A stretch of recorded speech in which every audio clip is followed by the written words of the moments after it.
I'm with Admiral Shekhar Sinha, who retired as the commander of the Western Naval Command some years ago and is now chairman of the trustee board of the India Foundation. And today we're talking about the situation in the Indian Ocean region from the Maldives or in the Maldives, which has been quite unsettled in the last few weeks, as well as the attempts at piracy in southern India, in the Indian Ocean region around southern India. Welcome, Admiral Sinha, to Awaaz, South Asia. Thank you and namaskar, Jyoti ji. Thank you very Namaskar. much for inviting me to your show. Namaskar to you. Sir, let me start by asking you about the situation in the Maldives, a tiny state in South Asia, right at the heart of the Indian Ocean. But a lot of in the last few weeks, we've been seeing a lot of a manthan, if you like, a churning that's happening in the Indian Ocean around the Maldives between the government of India, the government of the Maldives, and China. There's been a lot of tension between India and the Maldives. Can you explain to me what's going on and how do you think they should be resolved? Well, thank you for a tough question, but I think it's a very good question because most of our foreign policy establishments and the think tanks are quite struggling to find an answer to this. Uh, as you mentioned, that though it is a very small nation, but it is strategically very important. It is overlooking the important sea lanes of communication, which takes the ships from other side of India, if you like, around the peninsula, and it passes through the Maldives Islands and it goes into the Straits of Hormuz and some other ports on the Arabian Coast Peninsula.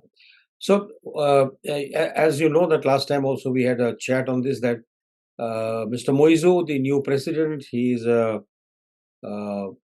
obviously he's pro-China, as we can see, because within very few days of becoming a president, he went across to China and signed 20 agreements.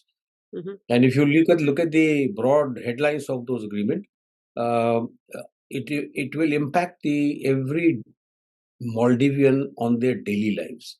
It is not that there's only a strategic partnership only for weapons and security. No, Right. everything under the sun. Education, it is healthcare, it is infrastructure, it is communication, whatever you just name it, and they have got it. 20 of them.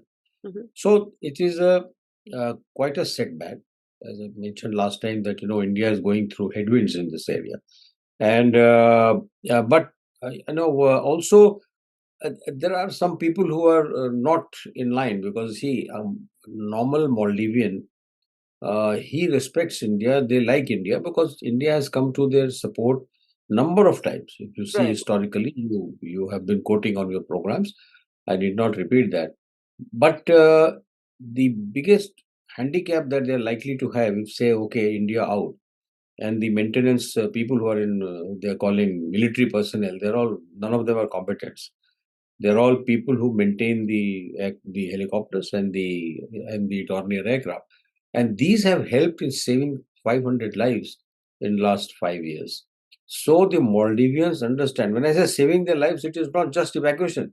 Mm-hmm. They were on the verge of dying. They were picked up by helicopters, transferred into a bigger aircraft, and taken to Malé and treated in the hospitals where mostly doctors are Indians and the nurses are Indians. It's an Indian aid healthcare They still scheme. want, but President Muiz still wants India out, and he said that by March 15th, now he's given a deadline that the 88 Indian military personnel must leave the Maldives. Yeah, you're right. But in between, what has happened, Jyoti ji, there has been some demonstrations in the city of Malé and some other islands. Uh, they are opposing the foreign policy, the new foreign policy of President Muizzu, and they are saying that it is not in the interest of Maldives. Now, it is not only the party of Mr. Nasheed or Soli. Mr. Soli's party, as you know, right now they have majority in parliament, and Yeah. elections are due in the month of March, and that is why probably he's talking about 15 March.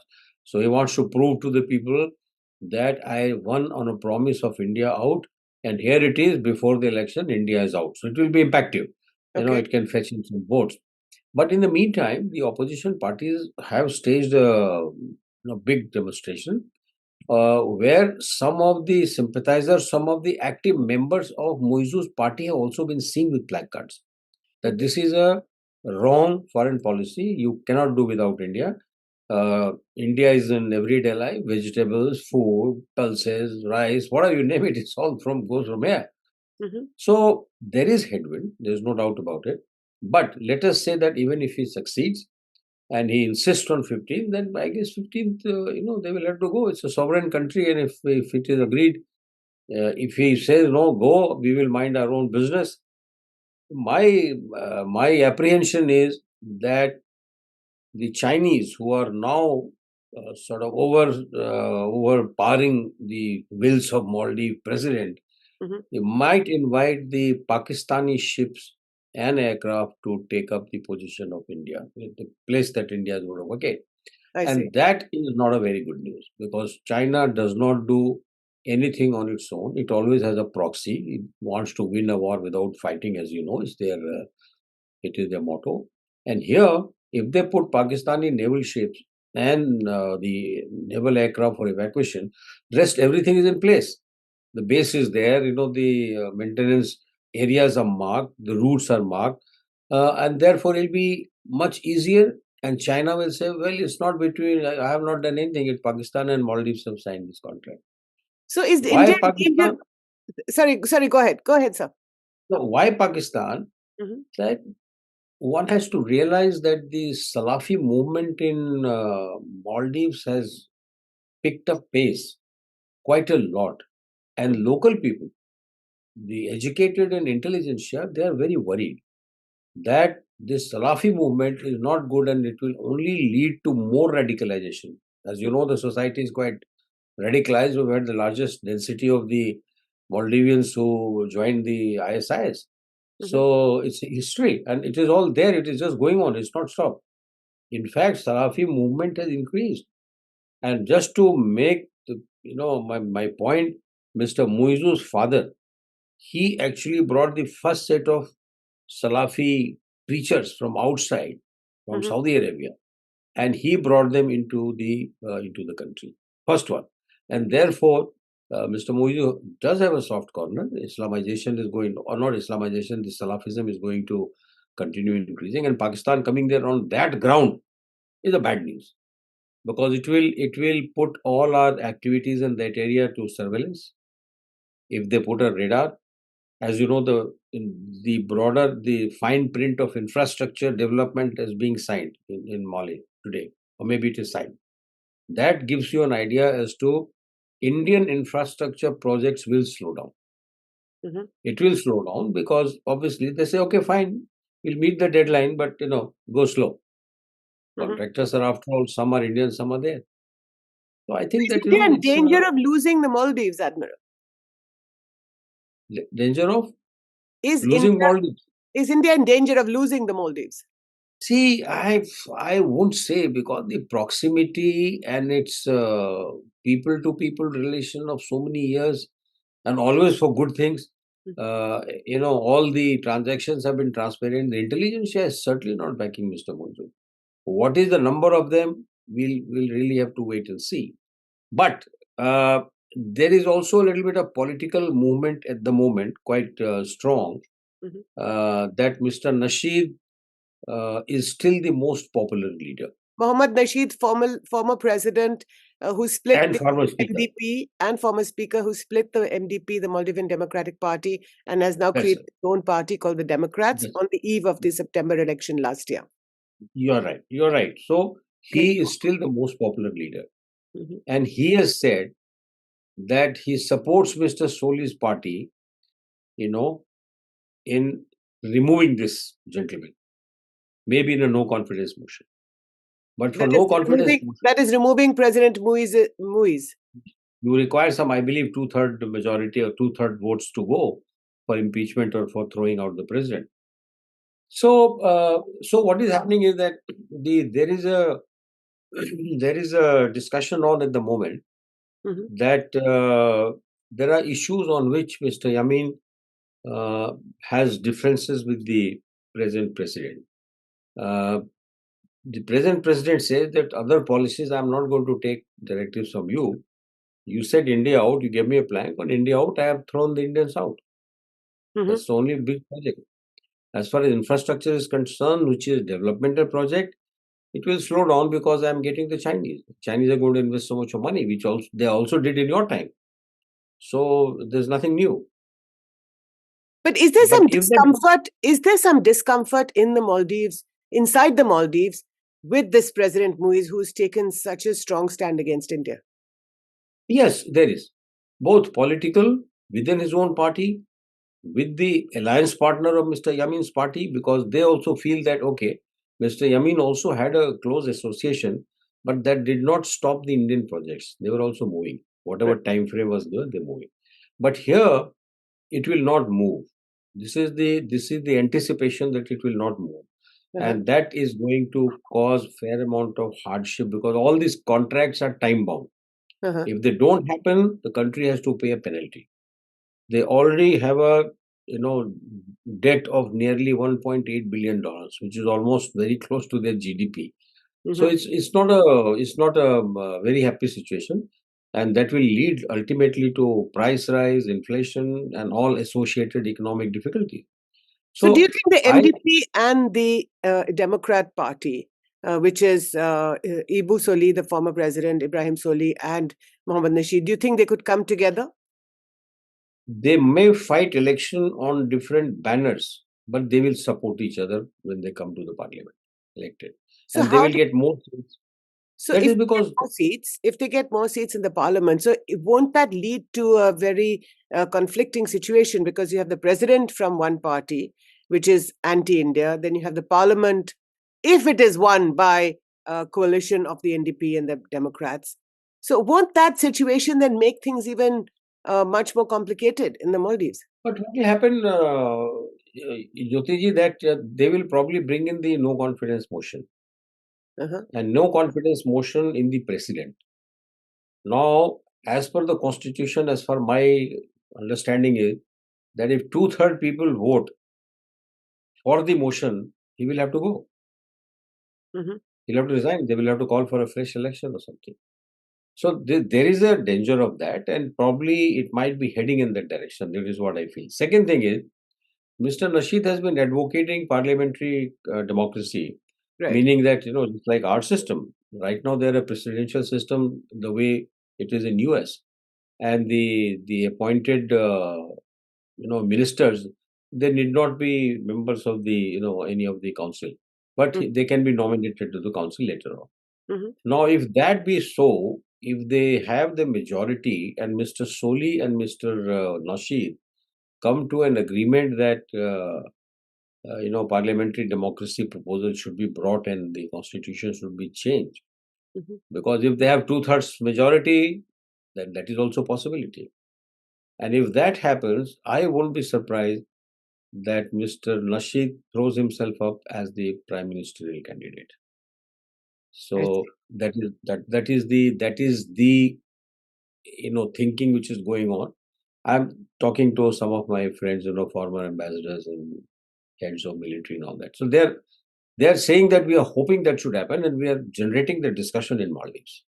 But you're The hoping that intelligence should happen. people. But I think India, for the last several years, when President Nasheed was proposing such a change to a parliamentary form of government, I think India was not very comfortable with that idea. But you're quite right. You see, nothing is permanent, in Of diplomacy. course. When you have two countries, it's only the interest. Mhm. There's nothing permanent. So I would think that now it is in interest of India and Indo-Maldives friendship that you have a government which is not uh, has taken this kind of vow that India out.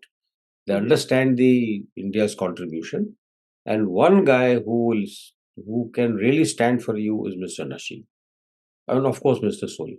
So But I think that yeah, I'm yeah. Go surprised ahead. to Sorry. hear.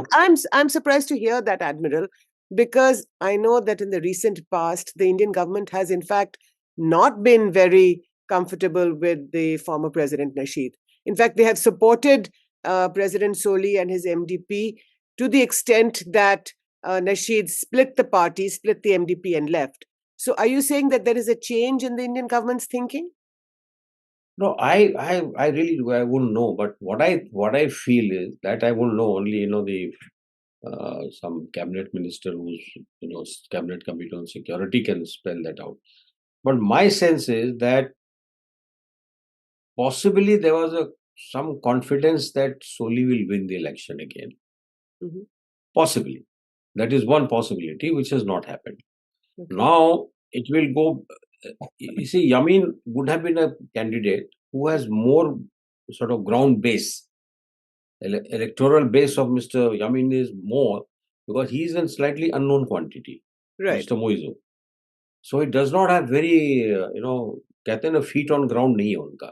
Hmm. So he is a new guy in the block. And this is exactly what Mr. Yamin thought because the Supreme Court has banned him from fighting election. Hmm. So they chose Mr. Muizzu. Yeah. And they said, how will he get votes? That is why the slogan of, India India. out was taken. So it is just the slogan on which he has won. It Hmm. is not Mr. Muizzu some personal charisma. Whereas Mr. Nasheed is capable of winning an election on his own name. Hmm. So that is his the public penetration. People have seen him, people like him, and all said and done, he is a friend of India.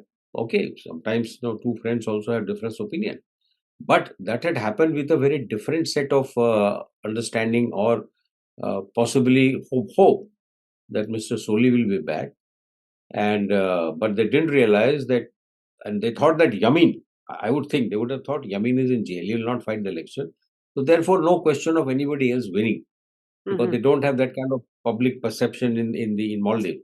Hmm. But now, to build that public perception, they had this India out. It's really not anything to do with the person. And now, if they see that if it is becoming a disaster, they will have no hesitation. I'm sure the government is really looking at it very closely. And if that be so, of course, Maldives is a sovereign country. If the political parties decide that, and they have number of votes in the parliament, which makes the system change from presidency to parliamentary democracy, go ahead. India will not object, I think. I don't think so.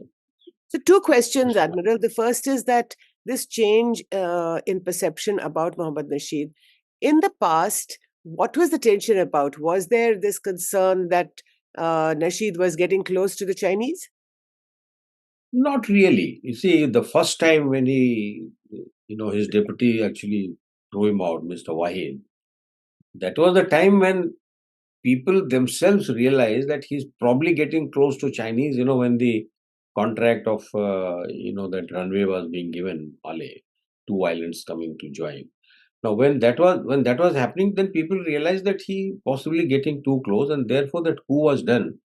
I think it was basically steered by, some of the old bloc people, and he was thrown out. But then he has learnt his lessons. He has seen. Now he is the guy who's now saying that so many islands have been given to the Chinese, and I know the names and all that. I think you brought in your program some time back. So if he's aware of this and he's using that as a issue to beat Mr. Yamin at the time of his election, uh, then obviously he will stand by. The government of India also knows that yes, he has this in mind and he knows all this, and therefore at the moment in the given circumstances, he's the best bet. For India? He's the Yeah, I would think so. Mr. Nasheed is actually a friend of India. Yeah, once in a while these things happen, but nothing has happened which has been disastrous. But what is going to happen now? This can be disastrous. Headwind means it will be very strong headwind if this guy remains. I So, would think that, yeah, you can say it's a sovereign country, let them take a decision. Fine. I agree. I quite agree. You shouldn't be messing around. Let them do. And let them do the right thing. mhm. Right thing is to do not allow Chinese penetration. India's concern is complicated, complex. Because if the Chinese give this work to the Pakistan Navy will come very close to it, number one. And if surveillance radars are put somewhere in the northern islands with a long range, reconnaissance possibility, surveillance possibility, it will monitor all your southern Indian peninsula airborne, the movements, which Mhm. is bad. So that has to be stopped. In fact, at one time, Yamin came very close to giving that island till the Indian government very clearly mentioned that this you can't do. This is red line. So he backed out. So otherwise, that island, three islands in the north. I mean, if you go by it's only 130 kilometers from Minicoy. That's right. You'll keep saying 600 kilometers from Cochin. Hey, come on, Minicoy is your own island. It is there. You're making a base now. You're making an airfield. The Prime Minister Narendra Modi has announced that they will have a runway in Malhotra. It's a very big island. Yes. 27 square kilometers or something like that. So it's a big island and it's very close. In fact, if you go by a fast port, in 5 hours you'll be there. In 5 hours, in 6 hours, you will be from one of the islands to. And if you have these preachers, the Salafi movement, and Maldives predominantly, it's a Muslim-dominated state, and this religion is something on which you can emotions can be, sort of tickled, Yeah. and you don't know what happens after that. So that's why I'm saying it's a little complex for India. One is the Right. infrastructure development, radar, Pakistan coming, Salafi movement, very close to Minicoy, large number of Muslim population. So we have these issue to think about So you see China expanding its influence across South Asia, across the Indian Ocean? very much. Influence operation of China is well known. In you see what has happened in Sri Lanka. You have covered it very well, very deep insight you have. You see what is happening in Myanmar. You see little bit in Bangladesh. They have woken up, so they have put a stop. Malay, you see they are camping in Mauritius. Seychelles, they have not allowed the Indian project to go through because the party in power agreed, but opposition parties are completely inclined to have better China deal. And Gwadar, Djibouti, and they will be one soon on the east coast of Africa, possibly in Tanzania. It can happen. Very close. Tanzania, they are pretty close to doing things. Of course, we had a very proactive ambassador, Indian ambassador there, who has taken so many steps and got so many Right. uh, agreements signed. And hopefully that they will continue with this effort. Mhm. Otherwise, the penetration of the Chinese in Tanzania is quite deep. And now you That hear that in the wake of the Pakistani strikes inside Iran over the last couple of days, as you know, these tensions have been building. The Chinese have offered to mediate between Iran and Pakistan. So Yeah. the Chinese want their fingerprints or their footprints everywhere. Is it the reason is firstly it is very diplomatic reason. Number one, Iran is a friend of China, and so is Pakistan. Mm. And these two guys fighting, it is not in the interest of the Chinese. Second thing, now these are the Sistan, Balochistan on the other side, and Baluch on our side. There are affinities of, shall I say, the particular sect of the Islam. There is a lot of affinity. And there have been movement once in a while that the Baluchs on both sides want to come together and make an independent state. I think Right. one of the intentions of the Baloch Liberation Front and all these is Yes. that unite Greater Balochistan, including Sistan. Now, Iran doesn't want it. Obviously, he doesn't want to lose territory. Nor does Pakistan. Yeah. So Iranians have in the past these kind of attacks have been done. They talked about Al, that Jaish-e-Adal. Jaish-e-Adal is a predominantly a Sunni militant group who are only attacking the Shias, right? So they are the ones who are being targeted because the Iranians feel that these are the people who are doing these activities inside inside the Iran territory. Right. Now, so there was a time when Chief of Army Staff of Iran, few years ago, he also did the surgical strike on them by sending troops. And he mentioned that if you can't control them, we will get inside and control them every time. Hmm. He's already hit once. Yeah. So this is not something new, but Pakistan had not responded anyway. Right. Now, now here there is another catch. Hmm. I believe that the Saudi intelligence is very active Hmm. on the Pakistani side because Saudi Iran equation. This is one area from where, on the name of this Jaish-e-Adal, you know, Jaish-e-Adal, Yes. Saudi can keep anti-Shia sort of Insurgency. penetration from inside attacks. Yeah. So Saudi Arabia is very much at the back of Pakistan for this. And it is not Pakistan's strength that we'll go and strike and air strike and all that. I mean, I would believe that Iran is a very powerful armed forces, right? Yeah. There are. And I wouldn't know how will it perform against the Pakistani. Pakistanis are more battle hardened, no doubt about it. A lot of terrorist activities and hitting the Afghan Taliban on the northern front near Waziristan. So they have fighting sort of experience which the Iranians don't have. But when it comes to Shia Sunni, they will do anything. So to come Iran back has already got. Yeah. So to come Yeah, back to the Indian Ocean region, Admiral, I have two questions. We've seen in the last few weeks the number of attempts at piracy. What is going on? Why is this sudden sort of explosion, if you like, in the Indian Ocean region? What is India's stake, and why is India sending ships to rescue the people? quite a lot at stake because a lot of our trade actually transits through Red Sea. All our trade with the European countries or some parts of Africa is through the Mediterranean. Mhm. And Arabian Sea is connected to the Mediterranean through the Red Sea, Gulf of Aden, and by Suez Canal. Mhm. Uh, Not only Indian trade, but the world trade, large number of world trade is moving through this passage, narrow area, through this choke point. Mhm. Even the ones who are transiting between Pacific to the Mediterranean or Atlantic, they take this route. Yearly traffic on this route through Indian Ocean, I believe, is nearly 160,000 ships in a year.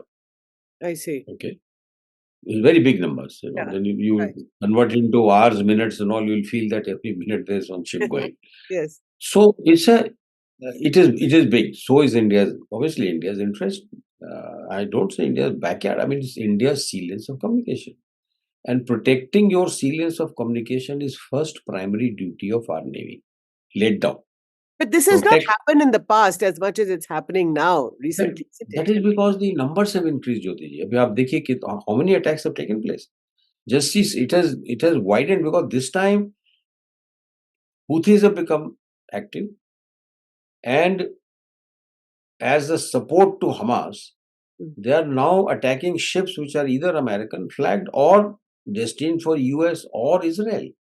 Mm. In the bargain, if they can't identify, as you know, ships always have flag of convenience. Mm. You can have a Liberian flag commanded by a Filipino captain and trade going for India. Mm. Very, very normal. It's every ship because we don't have so many ships. We have to hire ships. When you Yes. hire ships from trade, this is what happens. So they are hitting, and we have been, as you know, that two ships were hit. One caught fire, Yeah. and the Coast Guard and Navy intercepted immediately. Mm. And they doused the fire and they brought back the ship to some repair. Now, when this has happened, the either the pirates have thought that this is a good occasion to hijack a ship, and it may get blamed to the Houthis Mm. that they are Houthi supporters, but it may not happen because Houthi hasn't owned up, that hijacking attempt which the Indian Navy thwarted. Yes, that's right. He hasn't said that it is our doing. These guys, And of course, I wish they were arrested. They were not arrested. They ran away. yeah, But that is why the numbers have increased, and it is happening much closer home. As you know, one of the ships were hit by a drone missile that's at right. some 220 miles from Gujarat coast. Yes. Now, that also means I would be very sort of careful about accepting that, Iranian drone or has come and attacked this ship. Hmm. So there are our adversaries who could be taking advantage of this. If you see the map and you see the distances, it's quite possible. And it is quite possible that these drones are actually embarked on ships which are, you can not suspect it. Mm. And they take off from there, get into the act, do the strike, and go back. So there are many possibilities which can happen, and it's getting more and more complex. That is why the Indian Navy rightly has got nearly 8, 9, 10 warships deployed all the time. It's huge. We are talking about distance between shore to Gulf of Aden is about 1,500 kilometers. So I have only a few seconds left, Admiral, but I want you to give us, as you wrap up, the big picture of the Indian Ocean in churn and India's role in this.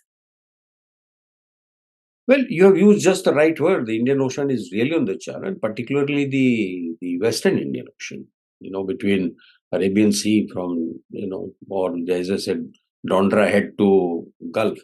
And it is increasing by the day.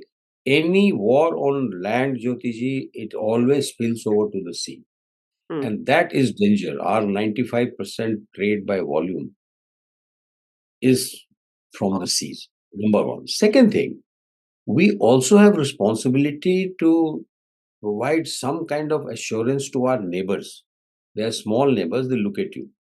Thirdly, as a country like ours, fifth largest economy about to become third and a powerful navy, it is our responsibility to protect the sea lanes of communication, not only for Indian ships, but ships in general. Prime Minister has been saying Vasudhaiv Kutumbakam. He means it, because that message is going down to everybody.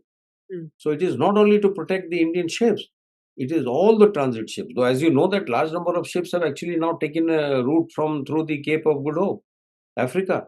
Right, 20% more increment on fuel expenditure, 20% extra time for transit, right, right. and therefore finally you and I will be paying the price of the price rise. So So, it is a problem.